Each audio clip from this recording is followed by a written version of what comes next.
Hello students, आज हम शीर्षाभिमुख कोण वर्टिकली अपोजिट एंगल्स की जानकारी ले रहे हैं। देखिए, आपको एक आकृति दिखाई दे रही है जिसमें दो विपरीत किरणें हैं, PT और SR। इनके छेदन बिंदु यह है Q बिंदु। यहाँ पर हमें चार कोण तैयार हुए दिखाई दे रहे हैं। अब शीर्षाभिमुख कोण हम किसे कहेंगे?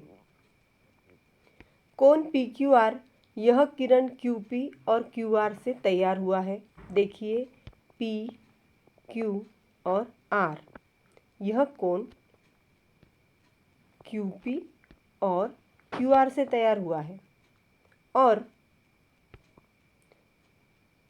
यह जो QT और QS किरण हमें दिखाई दे रहा है, QT और QS, यह क्रमशः QR, देखो QR की विपरीत किरण हो गई QS और QP की विपरीत किरण हो गई है QT। तो ये जो दो बिंदु मैं अभी यहाँ पे पॉइंटर आपको बता रही हूँ, PQR और SQT, ये परस्पर विपरीत कोण है, यानी शीर्षाभिमुख। शीर्षाभिमुख का अर्थ है आमने सामने। तो ये हो गए परस्पर शीर्षाभिमुख कोण।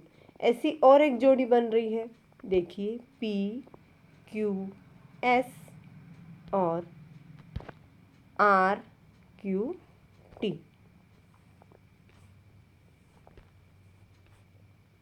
अब हम परिभाषा देखेंगे।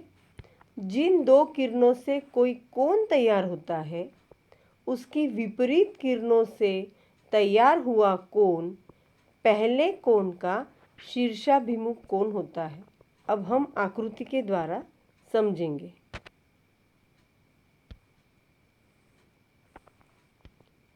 जिन दो किरणों से कोई कोण तैयार होता है, ये दो किरणें हमें दिखाई दे रही है, इस तरह की किरणें हैं। अब इन दो किरणों से जो विपरीत किरण से तैयार हुआ है, देखिए PQ, इसकी विपरीत किरण हो गई QT और QS, इसकी विपरीत किरण हो गई QR। इन दो विपरीत किरणों से जो कोण तैयार हुए हैं, PQR, इसका SQT, यह शीर्षाभिमुख कोण है। PQS और RQT, यह शीर्षाभिमुख कोण है।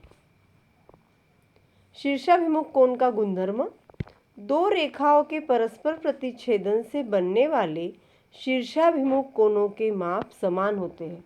बहुत ही आसान गुणधर्म है कि आमने सामने के दो कोण जो रहेंगे उनके माप समान होंगे।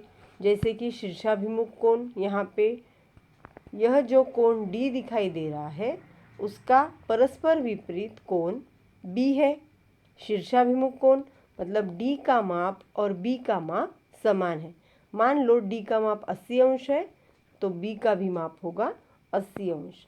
और यहाँ पे RQT, यहाँ पे C अक्षर से बताया गया कोण, उसका विपरीत हो गया कोण A, शीर्षाभिमुख कोण। परस्पर विपरीत मतलब आमने सामने, तो C और A, इनके माप समान हो गए। अब हम उदाहरण देखेंगे। प्रश्न संग्रह 20 में पहला उदाहरण हमें एक आकृति बताई गई है और इस आकृति में एक कोण का माप दिया है, अन्य सारे कोणों के माप हमें निकालना है। देखिए, रेखा AC तथा रेखा BD परस्पर बिंदु P पर प्रतिच्छेदित करते हैं। देखिए, AC और BD, यह बिंदु P पर प्रतिच्छेद कर रही है। यहाँ पर कोण बन गए हैं 4। अब हमें एक कोण का माप दिया है, APD हो गई है 47 अंश, तो अन्य कोणों के माप निकालना है। हमने क्या किया है, देखिए, मापन कोण APD और मापन कोण APB 180 अंश है। पहले देखेंगे हम APD कहाँ है और APB कहाँ है। APD जो 47 अंश का माप है और APB इसकी जोड़ 180 बताई है। क्यों हुआ ऐसा? क्योंकि यह रेखीय युगल कोण है। देखिए रेखीय युगल कोण हमने पहले सीखा है, एक ही रेखा पर, सरल रेखा पर जो कोण बनते हैं वह होते हैं रेखीय युगल कोण। और रेखीय युगल कोणों के मापों का योगफल होता है 180, क्योंकि वह सरल रेखा पे बनते हैं। पहला कोण तो हो गया 47। अब दूसरा कोण अगर हमको ज्ञात करना है तो हमें 180 में से इस 47 को घटाना होगा। देखिए हमने APB बराबर 180 माइनस 47 किया है। इन दोनों की घटाव आई 133 अंश। इसका मतलब APB जो है वो हो गया है 133 अंश। अब BPC ये 47 अंश क्यों हुआ? क्योंकि ये APD इसका क्या हो गया है? शीर्षाभिमुख कोण। शीर्षाभिमुख कोण का माप होता है हमेशा एक के समान ही दूसरा होता है, इसलिए ये अगर 47 अंश है तो उसका शीर्षाभिमुख कोण भी 47 अंश ही होगा। अब CPD 133 अंश क्यों हुआ? क्योंकि APB जो हमने पहले यहाँ पे ज्ञात किया था वो 133 आया, तो APB और DPC ये भी हो गए परस्पर शीर्षाभिमुख कोण, इसलिए ये 133 है तो उसका शीर्षाभिमुख कोण भी होगा 133 अंश। इस प्रकार से देखिए ये 47 अंश, इसके बाजू में हो गया 133, 47, 133। इस तरह से ये उदाहरण हमने हल किया। आगे का है रेखा PQ और रेखा RS। ये दोनों परस्पर रेखाएं यम बिंदु पर प्रतिच्छेदित हो रही है और PMR इसका नाप हमें दिया है x अंश। कोई अंक न देते हुए अक्षर हमें दिए गए हैं माप के रूप में। तो अब हमें अन्य कोणों के माप ज्ञात करना है। हमारे जैसा हमने पहले उदाहरण हल किए थे, PMR और PMS इनकी जोड़ हो गई 180, क्योंकि वह रेखीय युगल कोण है। एक ही रेखा पर ये कोण बने हैं। अब x का माप और PMS का माप हमने यहाँ पे लिख लिया है।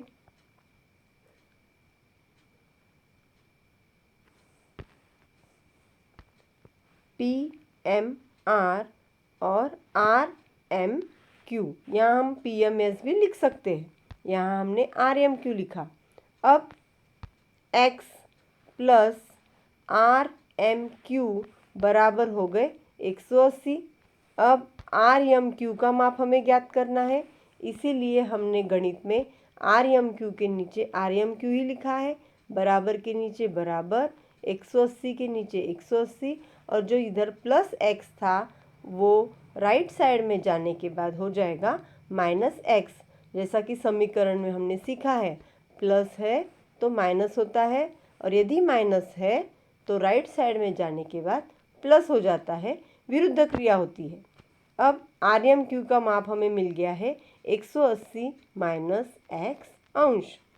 अब RMQ 180 माइनस x है, इसलिए इसका विपरीत किरण कौन सा है? इसके विपरीत कोण कौन सा है? शीर्षाभिमुख कोण कौन सा है? जो कि इसके सामने है, आमने सामने, वो है PMS। वो भी हो जाएगा 180 माइनस x। ये दोनों कोणों के माप हमें मिल गए। अब रहा सवाल SMQ का। SMQ किसका शीर्षाभिमुख कोण है? PMR। अब यदि PMR x अंश है तो SMQ भी x अंश का ही होगा। देखिए हमने यहाँ लिखा है मापन कोण PMR बराबर x अंश, इसलिए मापन कोण SMQ, देखिए SMQ वो भी हो गया है x अंश, क्योंकि दोनों कैसे कोण है? शीर्षाभिमुख कोण है। आमने सामने के कोणों का माप समान होता है। इस तरह से आपने इन उदाहरणों को हल करना है। Thank you.